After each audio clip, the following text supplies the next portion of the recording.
नमस्कार, जय हिंद। मैं दीपक अपने YouTube चैनल DS24 स्टडी में आपका हार्दिक स्वागत करता हूं। आज हम लोग साइंस सीरीज में पार्ट नंबर 7 करने वाले हैं। इससे पहले हम 6 पार्ट अपलोड कर चुके हैं। साथ ही साथ स्टैटिक जीके का 36 वीडियो अपलोड कर चुके हैं अभी तक। अगर आप देखना चाहते हैं तो दोनों का लिंक नीचे डिस्क्रिप्शन बॉक्स में रहेगा, आप डायरेक्ट जाकर चेकआउट कर सकते हैं। प्लेलिस्ट भी बना हुआ है, प्लेलिस्ट में मेरा चेक कर सकते हैं। स्टैटिक जीके का अलग है और स्पेशल साइंस सीरीज का अलग है। ठीक है, चलिए बिना देरी किए हुए आज का सेशन स्टार्ट करते हैं। पिछले 5 पार्टों में टोटल हम लोगों ने 89 क्वेश्चन कर लिया था। आज 19 नंबर क्वेश्चन से आगे बढ़ेंगे। चलिए, क्या है 19 नंबर क्वेश्चन? निम्नलिखित में से कौन सा ऊष्मा के संचरण से संबंधित नहीं है, हीट के ट्रांसमिशन से संबंधित नहीं है? चालन, संवहन, विकिरण, कंडक्शन, कन्वेक्शन और रेडिएशन। बताना इसमें से कौन सा हीट के ट्रांसमिशन से संबंधित नहीं है। तो इसमें से हो जाएगा आपका ऑप्शन नंबर डी, इनमें से कोई नहीं, क्योंकि आपका तीनों के तीनों ही हीट के ट्रांसमिशन से संबंधित हैं। कंडक्शन भी, कन्वेक्शन भी और रेडिएशन भी। यहाँ पे पहला ऑप्शन है चालन, कंडक्शन। चलिए पहले कंडक्शन के बारे में बात करते हैं। कंडक्शन के बारे में बात करने से पहले आपको हम एक एग्जाम्पल देते हैं, वहाँ से देखिएगा। मान लीजिए कि हम लोग 4 फ्रेंड हैं, हम ए हैं और मेरे 3 फ्रेंड और हैं, ए, बी, सी और डी। एक गेंद है, गेंद को ए से डी के पास पहुंचाना है।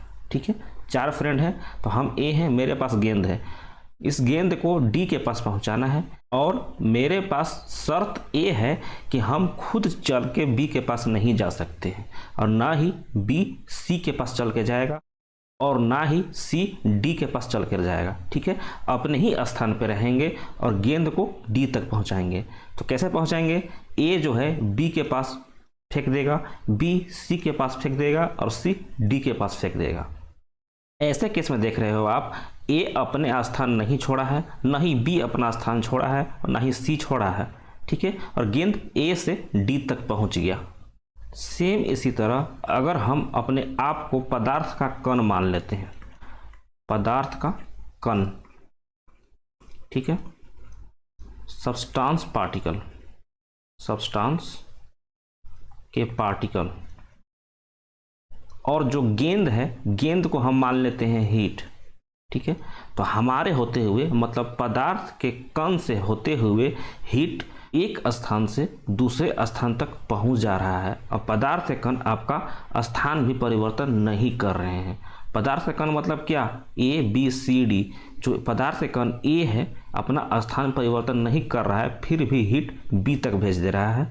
बी अपना स्थान परिवर्तन नहीं कर रहा है, फिर भी हीट को सी तक पहुंचा दे रहा है। तो ऐसे चालन को, ऐसे हीट ऑफ ट्रांसमिशन को हम क्या बोलेंगे? चालन बोलेंगे, जो कि ऑप्शन नंबर ए में दिया हुआ है।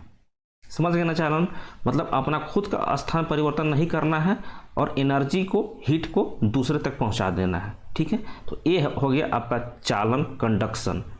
नेक्स्ट ऑप्शन है संवहन, कन्वेक्शन। इसी एग्जाम्पल में आपको हम कन्वेक्शन का भी एग्जाम्पल देते हैं।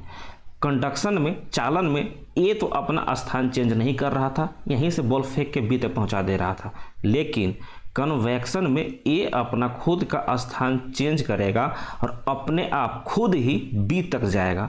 फेंकेगा नहीं बॉल, ए खुद ही बी तक बॉल लेके जाएगा और बी के हाथों में धराएगा।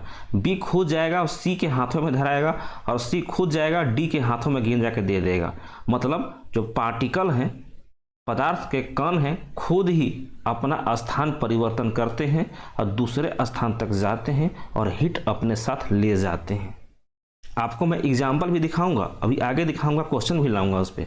ठीक है, तो इतना बस आप जान लीजिए कि कन्वेक्शन में जो पदार्थ के कण हैं अपना स्थान चेंज कर लेते हैं और दूसरे स्थान पे चले जाते हैं और साथ में हीट भी लेके चले जाते हैं, ऊष्मा भी लेके चले जाते हैं। लेकिन आपका चालन में स्थान परिवर्तन नहीं कर रहे थे, एनर्जी को, हीट को बिना स्थान परिवर्तन किए ही बी तक पहुंचा दे रहा था। ठीक है, दोनों में क्लियर होगा डिफरेंस कि कंडक्शन और कन्वेक्शन में डिफरेंस क्या होता है। नेक्स्ट ऑप्शन है आपका रेडिएशन। रेडिएशन में किसी मीडियम का जरूरत नहीं पड़ेगा। ठीक है। ए से डी तक बल पहुंचाना है, किसी मीडियम की जरूरत नहीं पड़ेगा कि ए हम पहले बी को देंगे फिर सी को देंगे, इसका कोई ज़रूरत नहीं है। इसको हम बोलते हैं इलेक्ट्रोमैग्नेटिक रेडिएशन, विद्युत चुंबकीय तरंग बोलते हैं, ठीक है। किसी मीडियम की जरूरत नहीं पड़ता है। जैसे सूर्य से जो प्रकाश की किरणें हैं पृथ्वी पर पहुँच रहा है, ये आपका विकिरण में आता है, रेडिएशन में आता है। सूर्य के प्रकाश को पृथ्वी तक पहुँचने के लिए किसी मीडियम, किसी माध्यम की आवश्यकता नहीं पड़ता है, ठीक है। चलिए हम कंडक्शन, कन्वेक्शन, रेडिएशन, चालन, संवहन और विकिरण का कुछ एग्जाम्पल देख लेते हैं। एग्जाम्पल से आपको ज़्यादा समझ में आएगा, ठीक है। देख लीजिए, ये है आपका कन्वेक्शन। कन्वेक्शन को हम क्या बोलते हैं? संवहन। हिंदी वाले बच्चे संवहन बोलेंगे इसको, ठीक है। कंडक्शन, कंडक्शन को चालन बोलेंगे और रेडिएशन को क्या बोलेंगे? विकिरण। एग्जाम्पल देते हैं, बस आप सुनते चलिए। देख लीजिए, यहाँ पे सस्पेन को यहाँ से हीट मिल रहा है तो सस्पेन भी गर्म होगा। सस्पेन में ये बेंत अटैच है, यहाँ पे देखिए अटैच है यहाँ पे, तो जो अटैचमेंट के कारण इसका एनर्जी इसमें ट्रांसफ़र हो जा रहा है। यहाँ पे जो एनर्जी ट्रांसफ़र हो रहा है, धीरे धीरे पूरा बेंत, यहाँ तक पूरा बेंत गर्म हो जाएगा। ऐसा क्यों हो रहा है?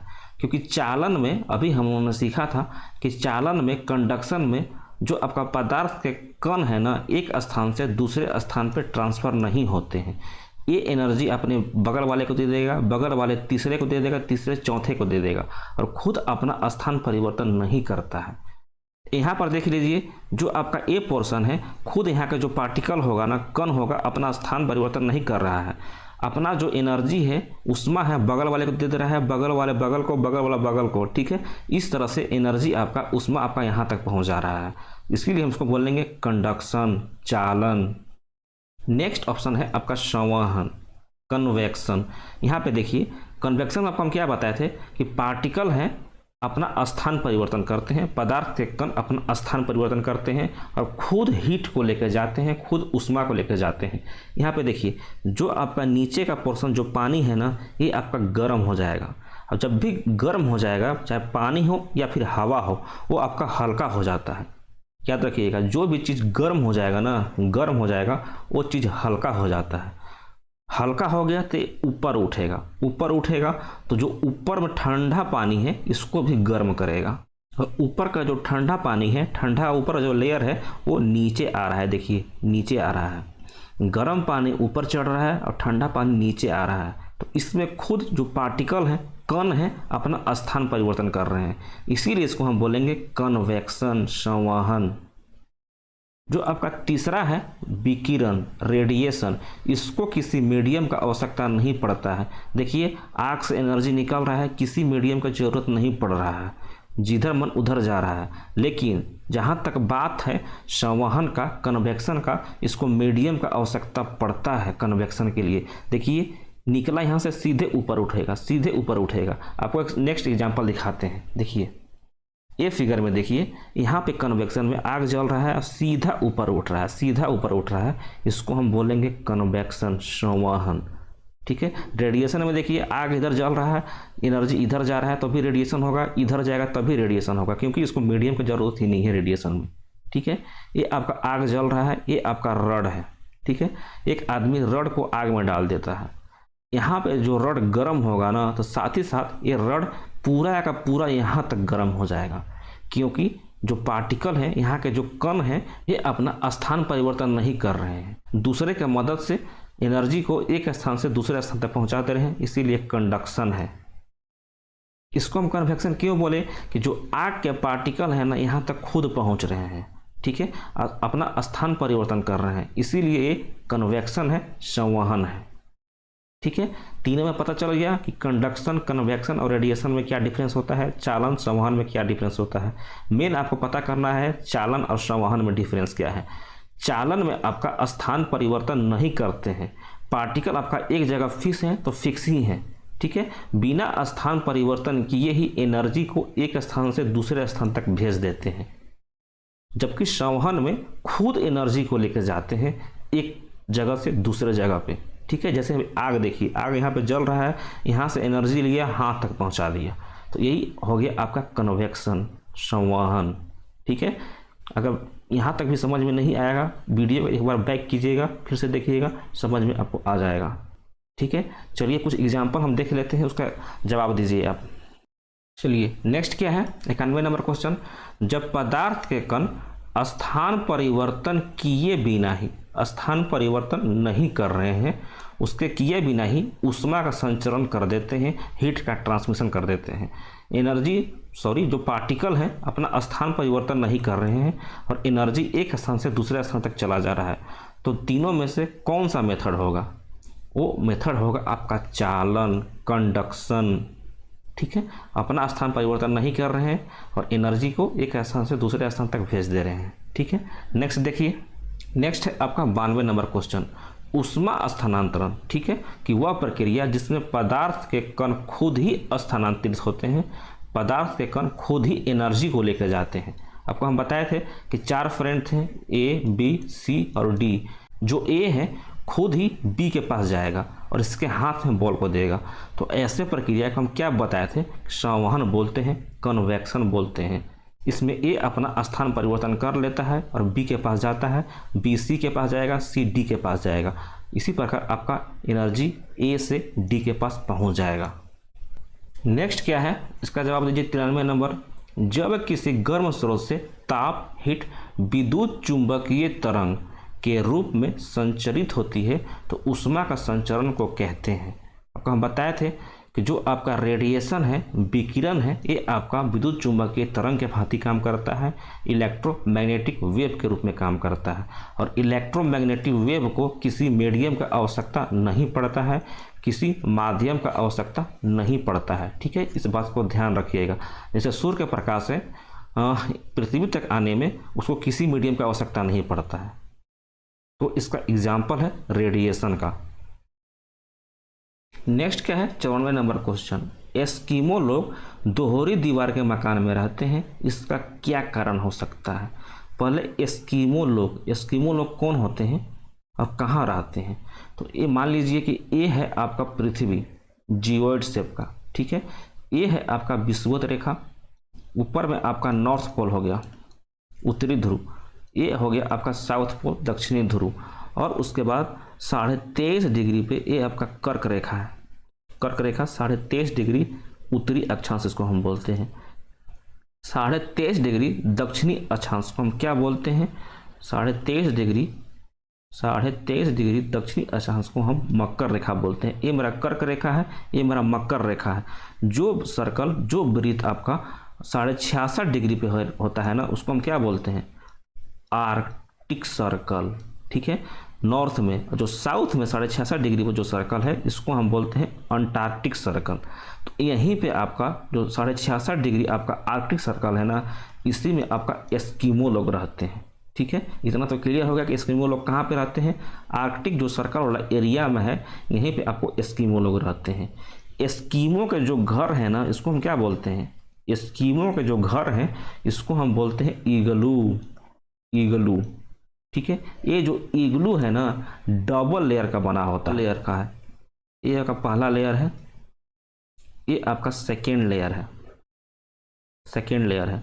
दोनों का बीच में क्या भरा हुआ है? हवा भरा हुआ है। मान लीजिए हवा भरा हुआ है, ये ऐसे करके हवा भरा हुआ है।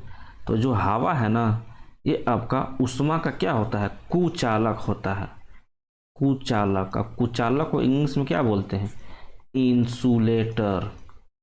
कुचालक है। देख लीजिए, ये जो आपका इसमें बीच में हवा भरा हुआ है, एक कुचालक का काम करता है, इंसुलेटर का काम करता है। एनर्जी को अंदर से बाहर नहीं जाने देता है और बाहर से एनर्जी को अंदर नहीं आने पाता है। एनर्जी मतलब समझ रहे हैं ना, ऊष्मा बोलते हैं, क्योंकि ऊष्मा भी आपका एक एनर्जी ही है, ऊर्जा ही है। हीट भी आपका एक ऊर्जा ही है, एनर्जी ही है। ठीक है, इसीलिए हम बार बार एनर्जी यूज कर रहे हैं।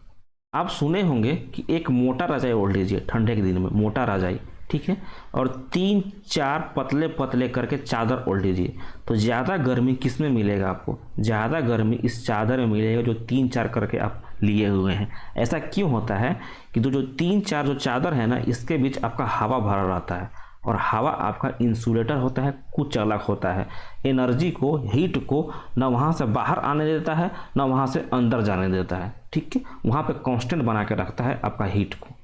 ठीक उसी प्रकार ये जो आपका लेयर भरा हुआ है ना, यहाँ से हीट न बाहर जा सकता है न अंदर आ सकता है, ठीक है। इसीलिए यहाँ पे कांस्टेंट टेम्परेचर बना रहता है और आसानी से एस्किमो लोग इस दोहरी दीवार वाले मकान में आसानी से रह सकते हैं। इसका क्या कारण है? इसका कारण है आपका ऑप्शन नंबर ए, चालन, कंडक्शन, ठीक है। याद रखिएगा, कंडक्शन का एग्जाम्पल है एस्किमो लोग दोहरी दीवार के मकान में रहते हैं, ठीक है, क्योंकि इंसुलेटर डेवलप हो जाता है बीच में हवा के कारण। नेक्स्ट है आपका 95 नंबर क्वेश्चन। समुद्र से स्थल की ओर तथा स्थल से समुद्र की ओर हवाओं का चलना निम्न में से किसके कारण होता है, आपको बताना है। समुद्र से स्थल की तरफ मतलब सी से लैंड की तरफ और लैंड से सी के तरफ जो आपका एयर का चलना होता है किसके कारण होता है।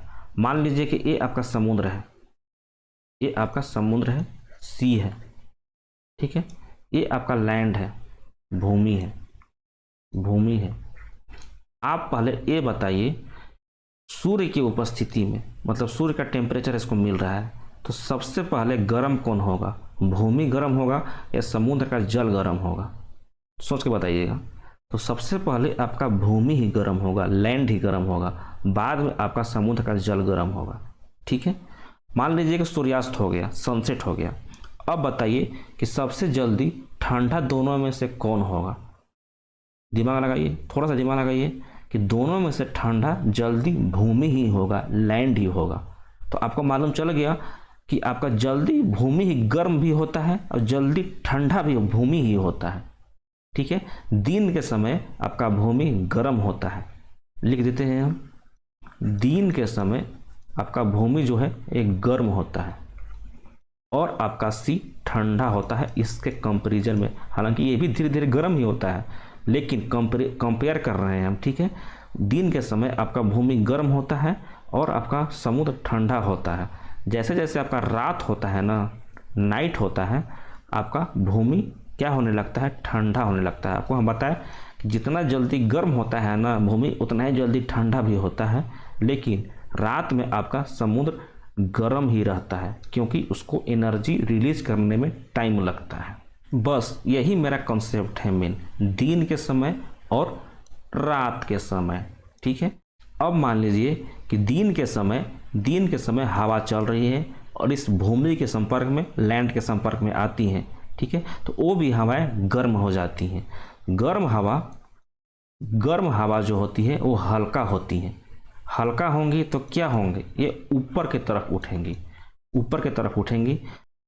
यहाँ पे लैंड से, भूमि से जो हवाएं ऊपर उठ गई तो यहाँ पे खाली स्थान हो गया।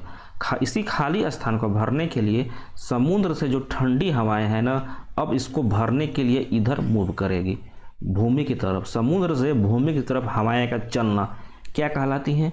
समुद्री हवाएं, जिसको कि हम इंग्लिश में सी ब्रिज भी बोलते हैं। आप भूगोल में पढ़े होंगे, ज्योग्राफी में पढ़े होंगे, ठीक है। ये तो आपको दिन के समय होता है, इसीलिए लोग समुद्र के किनारे रहना पसंद करते हैं गर्मियों के दिन में।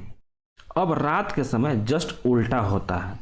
रात में आपका भूमि ठंडा होता है, ठीक है, और आपका जो सी है, सी का पानी है, गर्म होता है। तो जब भी हवाएं समुद्र के सी के पानी में संपर्क में आती हैं तो आपका गर्म हो जाती है और गर्म हवा ऊपर उठती है क्योंकि हल्का होती है।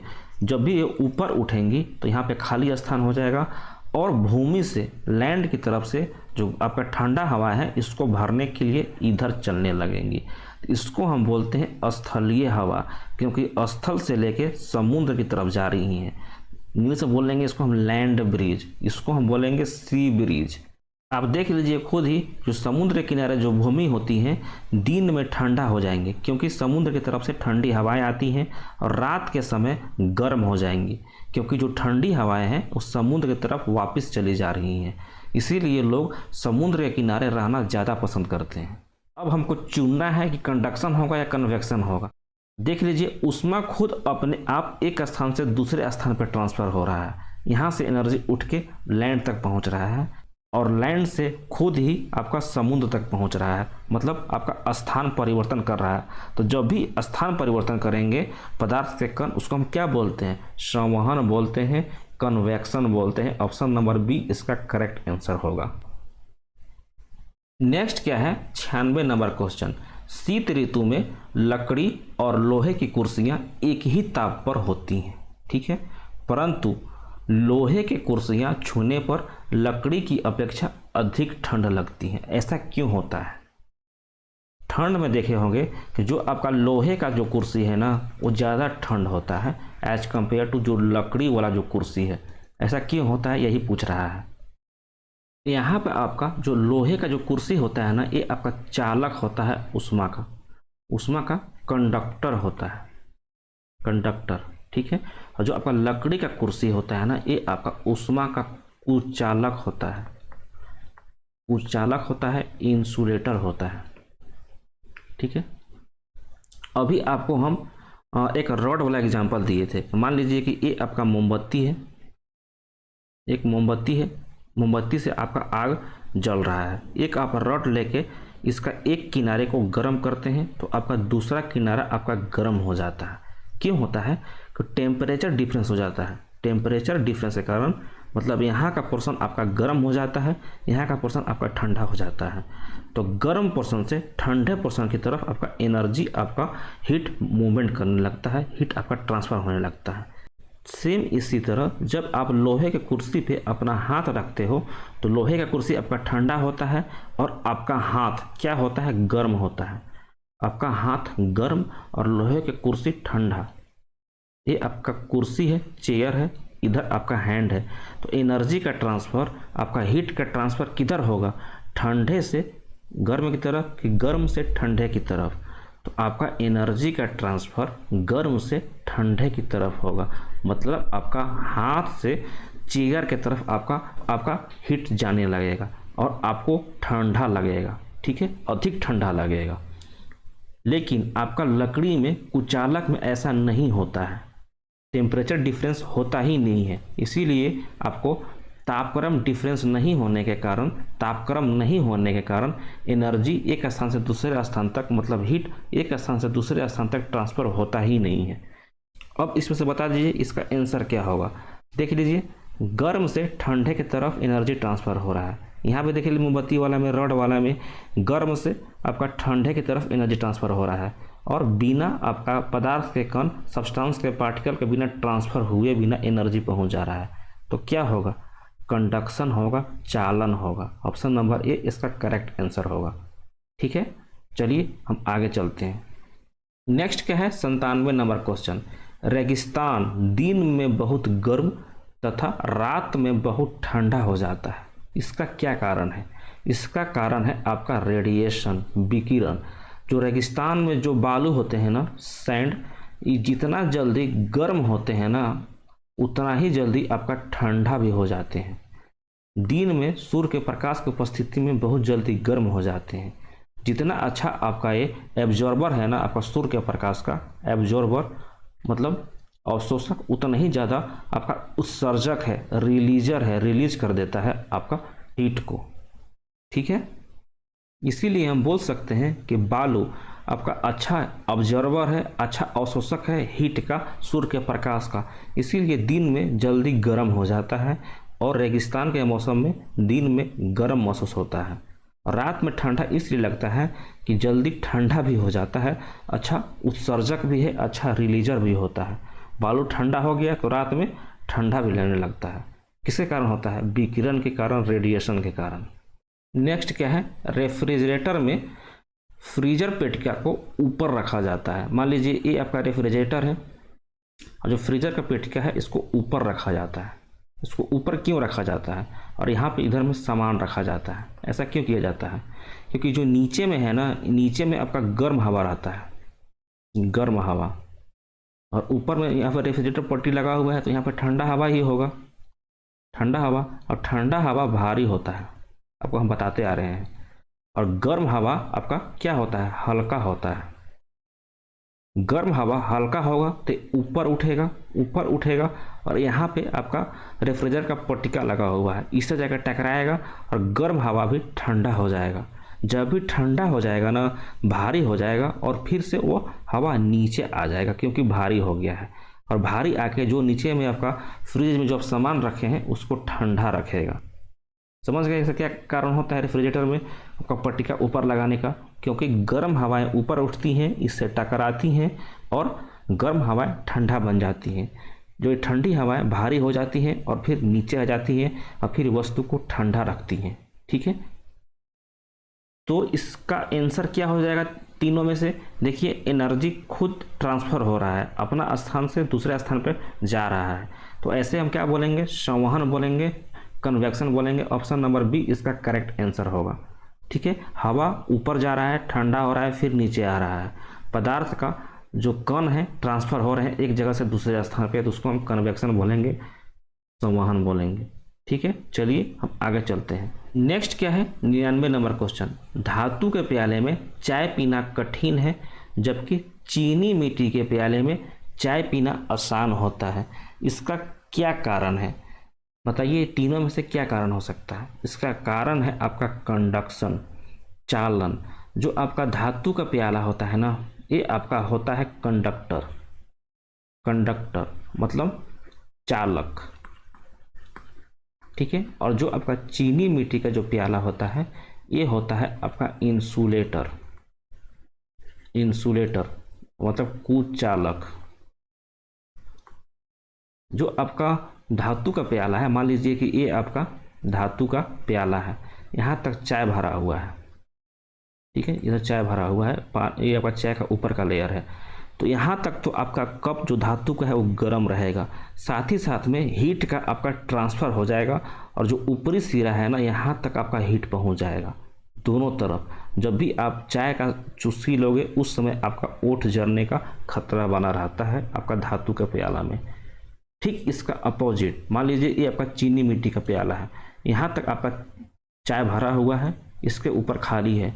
तो यहाँ पे क्योंकि आपका चीनी मिट्टी का प्याला इंसुलेटर होता है, कुचालक होता है, तो एनर्जी ऊपर जाएगा ही नहीं, हीट आपका ऊपर जाएगा ही नहीं, तो आप आसानी से इसके प्याला में आसानी से चाय आप पी सकते हैं। इसीलिए हम कह सकते हैं कि इसका आंसर चालन होगा, क्योंकि देखिए एनर्जी आपका यहाँ से यहाँ ट्रांसफ़र हो रहा है। क्या आपका पदार्थ के कण, सब्सटेंस का पार्टिकल यहाँ पे ट्रांसफ़र हो रहे हैं? नहीं हो रहे हैं ना। बस अपना पदार्थ के कण अपना जगह नहीं छोड़ रहे हैं, अपना स्थान परिवर्तन नहीं कर रहे हैं, लेकिन एनर्जी ट्रांसफ़र हो जा रहा है यहाँ से यहाँ तक। इसीलिए इसको हम चालन बोलेंगे, कंडक्शन बोलेंगे। ठीक है, चलिए हम आगे चलते हैं। नेक्स्ट क्या है? 100 नंबर क्वेश्चन। बादल वाला रात स्वच्छ आकाश वाली रात की अपेक्षा ज़्यादा गर्म होता है, इसका क्या कारण है? अभी आपको हम बताएं कि जो मेरा लैंड है, भूमि है, वो आपका सूर्य के प्रकाश में गर्म हो जाता है। जब भी गर्म हो जाता है ना, तो इसके संपर्क में जो हवाएं आती हैं वो भी गर्म हो जाती हैं, और जो आपका गर्म हवा है वो हल्का होती है। हल्का जब होंगी तो ये ऊपर उठती हैं। ऊपर उठती हैं किस फॉर्म में उठती हैं? विकिरण के फॉर्म में उठती हैं, रेडिएशन के फॉर्म में उठती हैं। ऊपर जाएंगी और आकाश में चली जाती हैं। लेकिन यहाँ पे जब भी बादल होगा आकाश में ना, इस विकिरण है जो आपका रेडिएशन है, इसको ऊपर जाने ही नहीं देती हैं, और दोबारा ये विकिरण लौट के पृथ्वी पर ही आ जाती हैं, जिसके कारण आपका जब भी बादल छाया रहता है ना, तो पृथ्वी पे आपका ज़्यादा गर्मी महसूस होता है। तो इसका क्या कारण है? इसका कारण है आपका विकिरण, रेडिएशन। क्योंकि रेडिएशन यहाँ से, विकिरण यहाँ से पृथ्वी से उठती हैं, ऊपर जाती है, लेकिन जब भी बादल ऊपर में होता है तो ये बादल विकिरण को ऊपर आकाश में जाने ही नहीं देती है, इसको रोक देती हैं और दोबारा से वापस धरती की तरफ भेज देती है। इसीलिए पृथ्वी हमारा गर्म हो जाता है जब भी बादल छाए रहते हैं। ठीक है, चलिए हम आगे चलते हैं। उससे पहले चालन के बारे में, आप कंडक्शन के बारे में आपको हम क्या क्या एग्जांपल दिए हैं अभी तक? एक एग्जांपल तो दिए हैं एस्किमो वाला, कि एस्किमो के लोग डबल लेयर का अपना दीवार बना कर रहते हैं, क्योंकि जो आपका डबल लेयर का दीवार होता है बीच में हवा भर रहता है, और हवा आपका इंसुलेटर का काम करता है। न एनर्जी बाहर जाता है, न बाहर से एनर्जी अंदर आता है। ठीक है, एक एग्जाम्पल हो गया। दूसरा एग्जाम्पल दिए थे हमको लोहे की कुर्सी और लकड़ी की कुर्सी के बारे में, कि सेम टेम्परेचर होते हुए भी जो लोहे के कुर्सियां हैं वो ज़्यादा ठंडी महसूस होती हैं। ठीक है, एक और आपको एग्जाम्पल क्या दिए थे, जो धातु का प्याला होता है ना, वो आपका चीनी मिट्टी के प्याला के कंपेरिजन में चाय पीने में उसमें दिक्कत होती है। किस में? धातु के प्याला में, मेटल वाला में, और चीनी मिट्टी वाला में आप आसानी से चाय का सेवन कर सकते हैं। कन्वेक्शन, संवहन के बारे में आपको क्या क्या एग्जांपल दिए अभी तक हम? जो समुद्री हवाएं हैं और स्थलीय हवाएं हैं। कब कब चलती हैं? समुद्री हवाएं आपका दिन में चलती हैं और आपका स्थलीय हवाएं आपका रात में चलती हैं। जो हवाएं आपका समुद्र से लैंड की तरफ, भूमि की तरफ चलती हैं उसको सैंड ब्रिज बोलते हैं, और जो हवाएं आपका भूमि से समुद्र की तरफ चलती हैं उसको क्या बोलते हैं? स्थलीय हवाएं बोलते हैं या फिर लैंड ब्रिज बोलते हैं। और क्या बताए थे? कन्वेक्शन से, संवहन से, हाँ रेफ्रिजरेटर वाला, रेफ्रिजरेटर का जो पट्टी रहता है ना वो ऊपर में लगाते हैं। ठीक है। विकिरण से आपको हम बता ही चुके हैं कि बादल वाली रात स्वच्छ आकाश के रात की तुलना में अधिक गर्म होती है। एक और आपको एग्जाम्पल दिए थे हम विकिरण का कि रेगिस्तान में क्या होता है, दिन में गर्म होता है और रात में अधिक ठंड लगता है। ठीक है, चलिए हम आगे चलते हैं। नेक्स्ट क्या है? 101 नंबर क्वेश्चन। आवर्त सारणी पीरियोडिक टेबल का एकमात्र ऐसा तत्व जिसके नाभिक में, जिसके न्यूक्लियस में न्यूट्रॉन नहीं पाया जाता है। एक ही मात्र ऐसा तत्व है जिसके नाभिक में न्यूट्रॉन नहीं पाया जाता है। ये आपका न्यूक्लियस है। न्यूक्लियस में प्रोटॉन और न्यूट्रॉन दोनों होते हैं और इलेक्ट्रॉन आपका बाहरी कक्षा में चक्कर लगाते रहता है। तो पूछ रहा है कि कौन सा ऐसा न्यूक्लियस है जिसके नाभिक में न्यूट्रॉन नहीं पाया जाता है। तो वो है आपका हाइड्रोजन। ठीक है, हाइड्रोजन के 3 समस्थानिक होते हैं। तो जो आपका प्रोटियम होता है ना, प्रोटियम के नाभिक में आपका न्यूट्रॉन नहीं पाया जाता है। उससे पहले समस्थानिक के बारे में बता देते हैं कि समस्थानिक होता क्या है। समस्थानिक का मतलब होता है आइसोटोप। आइसोटोप, आइसो का मतलब होता है सेम और टोप के मतलब होता है स्थान, मतलब सेम स्थान रखने वाला। तो समस्थानिक हम उसको बोलते हैं जिसका कि परमाणु क्रमांक सेम होते हैं लेकिन आपका द्रव्यमान संख्या अलग अलग होता है। मतलब नाभिक में मौजूद जो प्रोटॉन होता है वो सेम होता है लेकिन जो आपका प्रोटॉन और न्यूट्रॉन का जो सम होता है उसको हम बोलते हैं द्रव्यमान संख्या, वो दोनों अलग अलग होता है क्योंकि न्यूट्रॉन का संख्या बदलते रहता है। ठीक है, देख लीजिए ये हाइड्रोजन के 3 समस्थानिक हैं, प्रोटियम, ड्यूटेरियम और ट्रिटियम। ठीक है, समस्थानिक के आपको हम बताए थे कि एटॉमिक नंबर आपका परमाणु संख्या सेम होते हैं, तीनों का सेम है।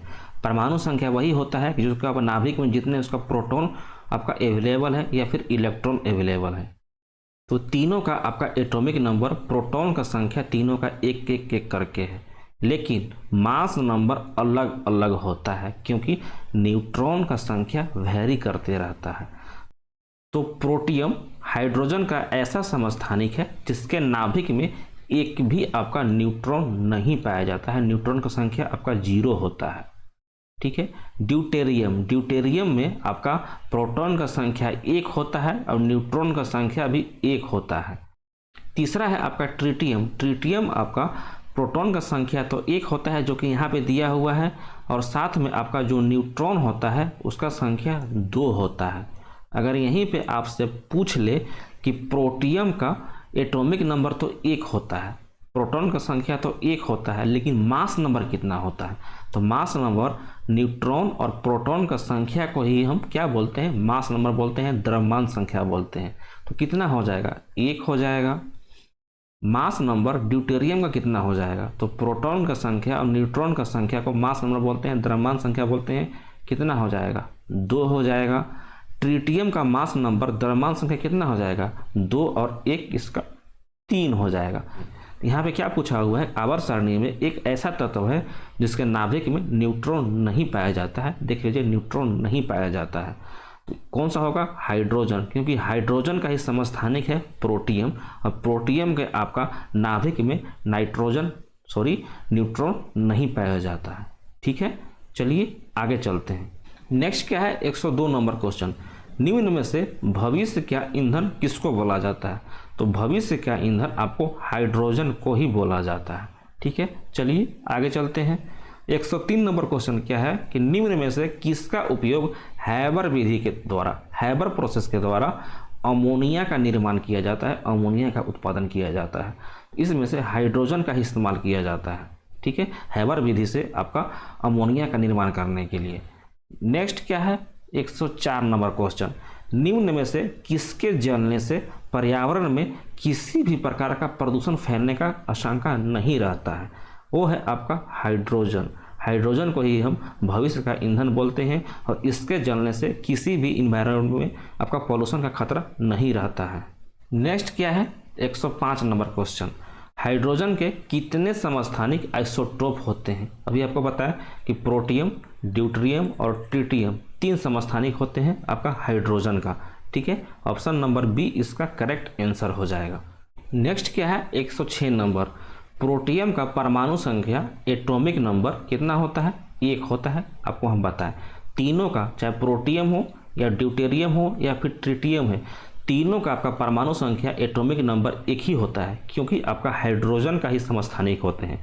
समस्थानिक का मतलब जिसका आपका एटॉमिक नंबर परमाणु संख्या सेम होते हैं लेकिन मास नंबर द्रव्यमान संख्या अलग अलग होते हैं, क्योंकि उनका न्यूट्रॉन का संख्या अलग अलग वैरी करते रहता है। ठीक है, दिया हुआ है जबकि द्रव्यमान संख्या होता है। तो आपका प्रोटियम का पूछा हुआ है परमाणु संख्या 1, तो द्रव्यमान संख्या मास नंबर कितना हो जाएगा? मास नंबर आपको बताए थे कि मास नंबर में आपका प्रोटॉन और न्यूट्रॉन दोनों होता है। अब प्रोटियम में न्यूट्रॉन का संख्या कितना होता है? 0। प्रोटॉन तो आपका 1 लेकिन न्यूट्रॉन का संख्या 0 होता है। तो मास नंबर द्रव्यमान संख्या प्रोटियम का कितना हो जाएगा? 1 और 0 1 हो जाएगा। ऑप्शन नंबर सी इसका करेक्ट आंसर हो जाएगा। अभी आपको हम बता चुके हैं, देख लीजिए, दिखा देते हैं आपको। यहाँ पर देख लीजिए, प्रोटियम है, एटॉमिक नंबर तो 1 हो गए, साथ में मास नंबर द्रव्यमान संख्या 1 हो गए। ठीक है, चलिए हम आगे चलते हैं। नेक्स्ट क्या है, 107 नंबर क्वेश्चन, ड्यूटेरियम जो आपका दूसरा समस्थानिक है हाइड्रोजन का, जिसका परमाणु क्रमांक मतलब आपका एटॉमिक नंबर 1 है। ठीक है, प्रोटियम का भी, ड्यूटेरियम का भी और ट्रिटियम का भी, तीनों का एटॉमिक नंबर परमाणु क्रमांक 1 होगा। ठीक है, तथा द्रव्यमान संख्या क्या होगा आपका ड्यूटेरियम का बताना है। आपको हम बताएं कि प्रोटियम में न्यूट्रॉन का संख्या कितना होता है? ये आपका तो प्रोटॉन हो गया। न्यूट्रॉन का संख्या आपका प्रोटॉन में 0 होता है, ड्यूटेरियम में 1 होता है न्यूट्रॉन का संख्या, और ट्रिटियम में न्यूट्रॉन का संख्या 2 होता है। ठीक है, आपसे पूछा है ड्यूटेरियम का द्रव्यमान संख्या, मास नंबर, और मास नंबर क्या होता है? मास नंबर न्यूक्लियस में मौजूद प्रोटॉन और न्यूट्रॉन का संख्या को ही बोलते हैं मास नंबर। ड्यूटेरियम का पूछा है, इसका पूछा है, तो ड्यूटेरियम में देख लीजिए, प्रोटॉन का संख्या 1 पुट कीजिए और न्यूट्रॉन का संख्या भी 1 होता है, तो इसका मास नंबर कितना हो गए? 1 1 2 हो गए आपका ड्यूटेरियम का मास नंबर द्रव्यमान संख्या। ऑप्शन नंबर ए इसका करेक्ट आंसर होगा। नेक्स्ट क्या है, 108 क्वेश्चन और आज का लास्ट क्वेश्चन। अभी तक आप चैनल को सब्सक्राइब नहीं किए होंगे तो कर लीजिएगा और वीडियो को भी लाइक कर दीजिएगा। ठीक है, क्या दिया हुआ है? ड्यूटेरियम आपका हाइड्रोजन का सेकेंड समस्थानिक, सेकेंड आइसोटोप। ड्यूटेरियम के ऑक्साइड को निम्न में से क्या बोला जाता है? तो ड्यूटेरियम को जो ऑक्साइड होता है ना, उसको D2O बोलते हैं। D2O किसका फॉर्मूला होता है? भारी जल का, हैवी वाटर, हैवी वाटर का इस्तेमाल कहाँ पे किया जाता है? मंतक के रूप में, मॉडरेटर के रूप में आपका रेडियो एक्टिविटी में किया जाता है। ठीक है, इसका ऑप्शन क्या हो जाएगा? भारी जल, हैवी वाटर। जो D2O का परमाणु भार, एटॉमिक वेट कितना होता है? एग्जाम में पूछता है। D2O का परमाणु भार आपका 20 होता है, 20 होता है। 20 से कुछ हम आपको और बताए थे कि 20 एमिनो एसिड मिलके क्या चीज़ का निर्माण करते हैं? एक आपका प्रोटीन का निर्माण करते हैं। ठीक है, ये भी आपको याद रखना है, 20 एमिनो एसिड एक प्रोटीन का निर्माण करते हैं। चलिए आज के लिए इतना ही रहने देते हैं, आपसे हम कल मिलते हैं। अगर आप चैनल पर नए आए होंगे तो सब्सक्राइब कर दीजिएगा चैनल को और वीडियो को भी लाइक कर दीजिएगा। जय हिंद, जय भारत, अपना ध्यान रखिएगा, टेक केयर।